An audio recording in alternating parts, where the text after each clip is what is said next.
Buenas tardes. A continuación vamos a desarrollar la tutoría número 4, parte 1 del curso Lógica para Computación 3071.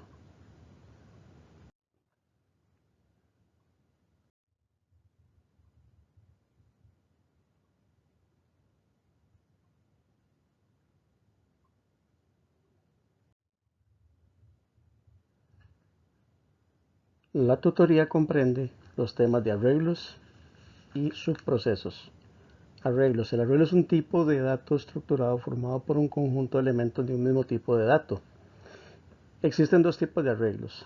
Arreglos unidimensionales, también denominados vectores, que está formado por un conjunto de elementos de un mismo tipo de datos que se almacenan bajo un mismo nombre y se diferencian por la posición que tiene cada elemento dentro del arreglo de datos. Lo vamos a visualizar gráficamente. En este ejemplo gráfico podrán ver el arreglo unidimensional, donde está formado el arreglo por un nombre, que obsérvese que en todos los elementos de este arreglo tienen el mismo nombre, que es C, y por un índice o subíndice del elemento en el arreglo C, que implica la posición del arreglo.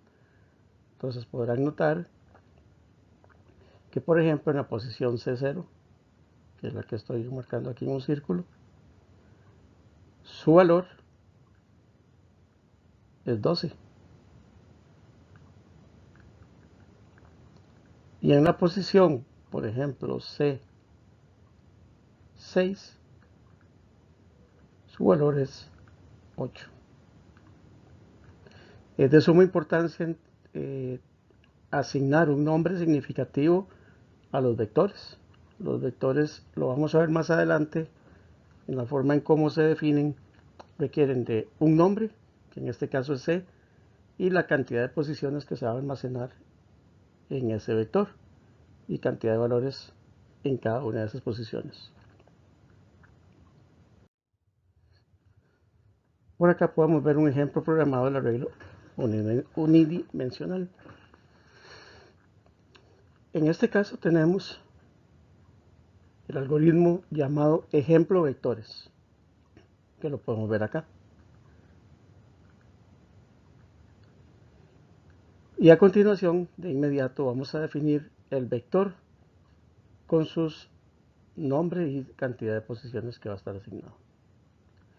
En este caso, el comando que se utiliza es dimensión y nombres es el nombre del vector con 5 posiciones.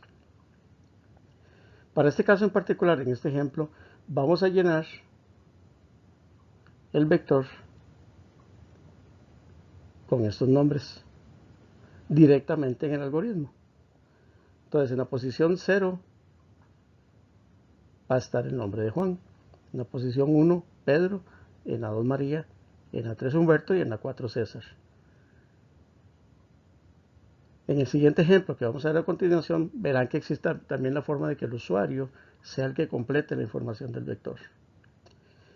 Siguiente paso en este ejemplo es el ciclo para recorrer el vector y poder mostrar el resultado, que eso lo vamos a ver a continuación después. Es importante recordarles que para un vector solamente requiero de un ciclo, porque es solamente una dimensión. Más adelante vamos a ver que para las matrices vamos a requerir dos ciclos, uno que recorre las filas y el otro las columnas, pero bueno, lo veremos más adelante. Por ahora es importante entender que en el ciclo yo lo defino siempre, lo inicializo en 0, que es como se recorren los vectores, que es aquí, hasta 5. Y se darán cuenta que aquí, cuando ustedes ejecuten este programa tal cual y como está acá, debería ser 5 menos 1, y lo vamos a ver en el otro ejemplo más adelante. Y con paso de 1 en 1 significa que va a ir recorriéndolo de una posición, una a una de las posiciones. Y luego pues aquí lo único que hago es mostrar un texto donde dice el nombre que hay en la posición y, que lo voy a ir notando acá, que en algún caso va a ser 0, en otro va a ser 1. El nombre es nombre sub i. Nombre sub i es nombres, que es el nombre del vector, y sub i es el índice o subíndice, tal cual y como lo acabamos de ver, de la posición que voy a ir recorriendo en el vector. De esta forma, el resultado debería verse de la siguiente manera. Entonces, el nombre que hay en la posición 0 es Juan, el que hay en la posición 1 es Pedro, en la 2 María, en la 3 Humberto y en la 4 César.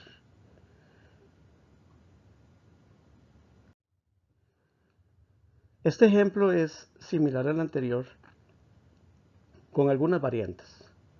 La más importante es que en el ejemplo anterior la variable i no la había definido. Eso es importantísimo. Todas las variables deben ser definidas. E igual recordarles que tienen que ser con nombres significativos. Aquí en el caso de i, para recorrer un vector o una matriz, al ser un índice o subíndice se pueden interpretar. Sin embargo, no necesariamente tiene que ser una i. Perfectamente pueden haber utilizado otro nombre más significativo. El otro elemento diferenciador es que en el recorrido, para llenar el vector, hacemos dentro del ciclo que sea el usuario quien digite el nombre que quiere guardar en cada una de las posiciones del vector. En este caso, verán algo importante también. El recorrido es igual. Inicializo el ciclo en 0 hasta 5 menos 1, porque evidentemente si van de la posición 0, 1, 2, 3 y 4, de 0 al 4 son 5 posiciones. Si lo dejo hasta 5, va a darnos un error. Por lo cual es importante tener eso también presente. 5 menos 1 para que sea 4 o igual hubiera sido lo mismo que definan en este valor un 4. Con paso de 1 en 1. Dentro del ciclo se le solicita al usuario digite el nombre y lo lee en una variable. Luego, ¿qué tiene que hacer? Almacenar en cada una de las posiciones del vector, de acuerdo al recorrido, el nombre que yo acabo de digitar. Entonces, nombres, que así es como está definido el vector, lo pueden ver acá. Nombres, sub i, que es la posición que va a ir cambiando conforme el recorrido del ciclo se vaya ejecutando. Entonces voy a ir guardando cada uno de ellos hasta llegar a la posición 4 que se completa la cantidad máxima de valores que vamos a almacenar en este vector. Y el siguiente ciclo pues es similar al anterior para mostrar el resultado de acuerdo a cada una de las posiciones. Entonces vamos a ver el resultado. El resultado se vería como lo vemos en esta siguiente filmina. Digité el nombre, por ejemplo, yo digité Carlos, luego digité Alberto, luego Juan, luego Pedro y luego Norma. Y en el ciclo que hace mostrar la información del vector, lo que dice es que el nombre que hay en la posición 0 es Carlos, en la 1 es Alberto, en la 2 es Juan, en la 3 es Pedro y en la 4 es Norma. Entonces estas son las dos formas de llenar un vector. Una puede ser manualmente, directamente en el código, o la otra es solicitándole al usuario que complete la información. E incluso también haciendo llenados automáticos, como por ejemplo funciones al azar y otras similares que pueden utilizarse para llenar un vector o una matriz. El otro tipo que existe son los arreglos bidimensionales, o más comúnmente llamados matrices. Los arreglos bidimensionales son tablas de valores. Cada elemento de un arreglo bidimensional está simultáneamente en una fila y en una columna. En matemáticas, a los arreglos bidimensionales se les llama matrices y son utilizados para problemas de ingeniería. En un arreglo bidimensional, cada elemento tiene una posición que se identifica mediante dos índices, que son la fila y la columna. Cambia un poco a diferencia del vector, que el vector solamente tiene un índice. Aquí se tienen dos índices. En este ejemplo gráfico podrán ver que un arreglo bidimensional son estructuras de tamaño fijo organizadas por filas y columnas, como pueden ver acá. Estas estructuras almacenan valores del mismo tipo de dato. Eso es un aspecto importante que tienen que tomar en cuenta. Cada posición se identifica por la fila y la columna Y por lo general estas estructuras se le conocen con el nombre de matrices, como ya lo habíamos visto. Entonces vean que por ejemplo esta matriz que está acá, o matriz O'Reilly, es de un tamaño de 3 por 5. O sea, son 3 filas, que las ven aquí, y 5 columnas, empezando en la 0. Entonces se le denomina que es de tamaño 3 por 5. 3 filas, 5 columnas. Es importante saber lo que acabamos de decir, que un valor es único de acuerdo a su posición. Entonces la posición, por ejemplo, 0,1 significa que en la columna 0, perdón, en la fila 0, columna 1, debe haber un valor X. Entonces sería en esta posición donde voy a marcar un valor con el valor 5.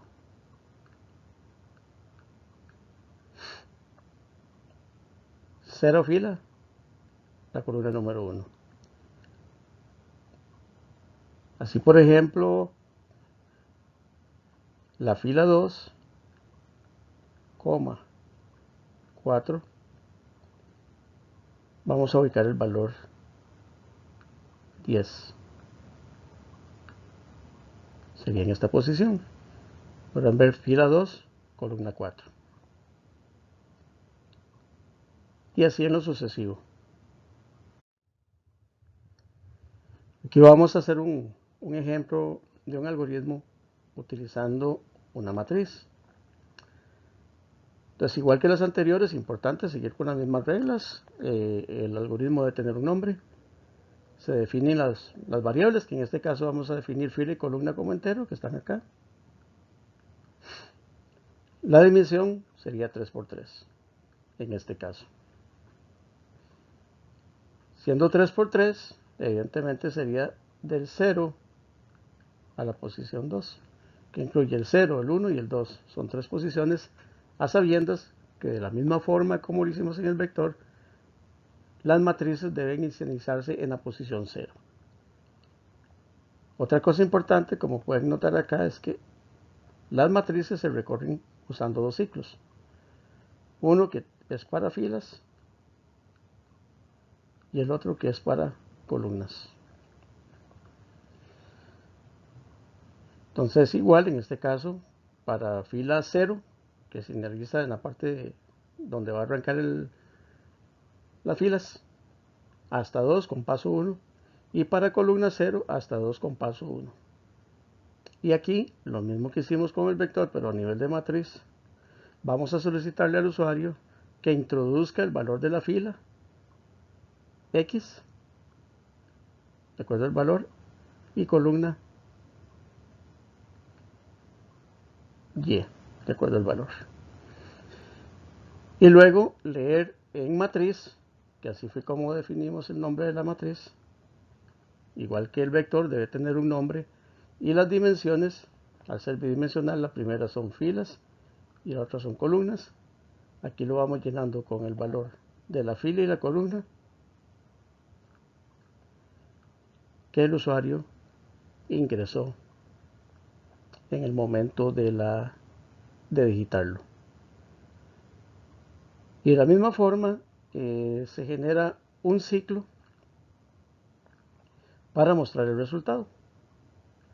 Igual, uno para filas, uno para columnas, y aquí escribir los valores que fueron almacenados en esta matriz de 3×3. Como pueden ver, es muy similar a lo que vimos en vectores, y vamos a ver el resultado. En este caso, el resultado fue el siguiente: introduzca el valor en la fila 0, columna 0, Marvin. En la fila 0, columna 1, Juan. En la fila 0, columna 2, Pedro. En la fila 1, columna 0, Alejandra. En la fila 1, columna 1, Marta. En la fila 1, columna 2, Sonia. En la fila 2, columna 0, Ignacio. En la fila 2, columna 1, María. Y en la fila 2, columna 2, Gustavo. Así fue como se fueron introduciendo la información, y en el siguiente es como muestra la información. Lo estamos mostrando de forma matricial. Marvin, Juan, Pedro, Alejandra, Marta, Sonia, Ignacio, María y Gustavo. Así es como mostraría la información el resultado de la matriz como fue completada y llenada. Muchas gracias.